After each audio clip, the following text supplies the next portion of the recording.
बंधु महांती और भगवान जगन्नाथ की गुप्त मित्रता की परीक्षा। रात गहरी थी। पूरी धाम के आकाश में चंद्रमा बादलों के पीछे छिपा हुआ था। समुद्र की लहरों की गूंज और मंदिर के शिखर पर फहराता ध्वज सब कुछ जैसे किसी अनकही कथा की भूमिका रच रहे थे। कहा जाता है, जब भक्ति सच्ची होती है तब भगवान स्वयं मनुष्य बनकर अपने भक्त के द्वार आते हैं। ये कथा उसी मित्रता की है जहां भगवान परीक्षक बने और भक्त परीक्षा में भी मुस्कुराता रहा। बंधु महांती का परिचय। उड़ीसा के एक साधारण गांव में बंधु महांती रहते थे। न बहुत धन, न बड़ा पद, बस एक सीधा सा जीवन और हृदय में अडिग विश्वास।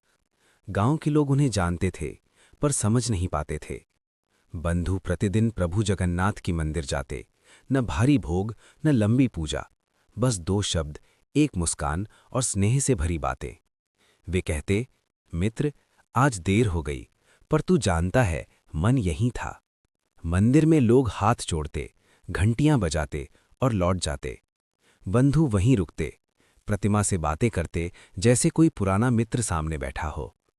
आज गांव में झगड़ा था, मन दुखी है, वे कहते, और उनके मन को शांति मिलती जैसे किसी ने सुना हो, समझा हो। गरीबी की छाया। समय बदला, घर में अन्न कम होने लगा।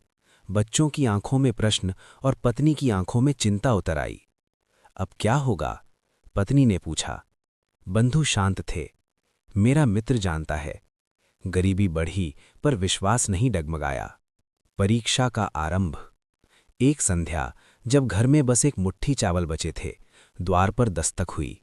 एक थका हुआ बूढ़ा ब्राह्मण खड़ा था। फटे वस्त्र, धूल भरा चेहरा और आंखों में अजीब सी चमक। बंधु, उसने कहा, मैं दूर से आया हूं, मित्र के पास। अतिथि सत्कार। बंधु चौंके, पर चेहरे पर प्रसन्नता फैल गई। अतिथि मेरे लिए भगवान समान है, उन्होंने कहा। पत्नी ने देखा घर में अन्न कम है। बंधु ने मुस्कुराकर कहा, मित्र भूखा नहीं लौटेगा। त्याग की थाली। चावल पके, घर में खुशबू फैली। बंधु ने थाली बढ़ाई।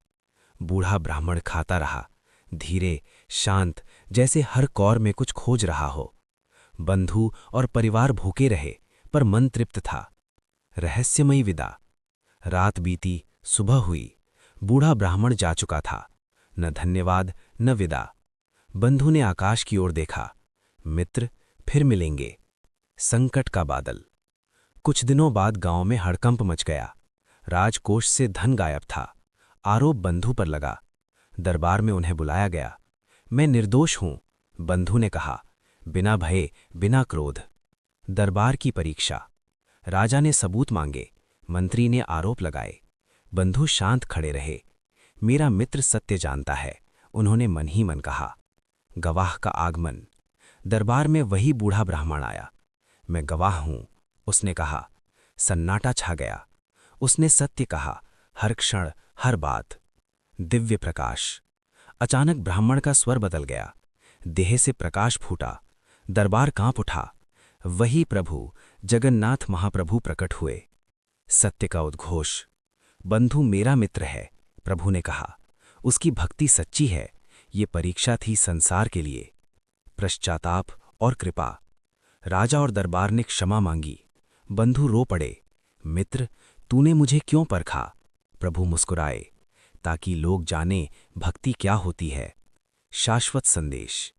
प्रभु अंतर्धान हो गए। बंधु के जीवन में अभाव रहा, पर हृदय में आनंद स्थायी हो गया। कथा फैल गई पीढ़ियों तक।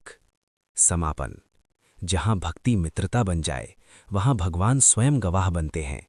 जहां त्याग मुस्कान हो, वहां चमत्कार स्वाभाविक होता है। और जहां विश्वास अडिग हो, वहीं जगन्नाथ सदा विराजते हैं। जय जगन्नाथ।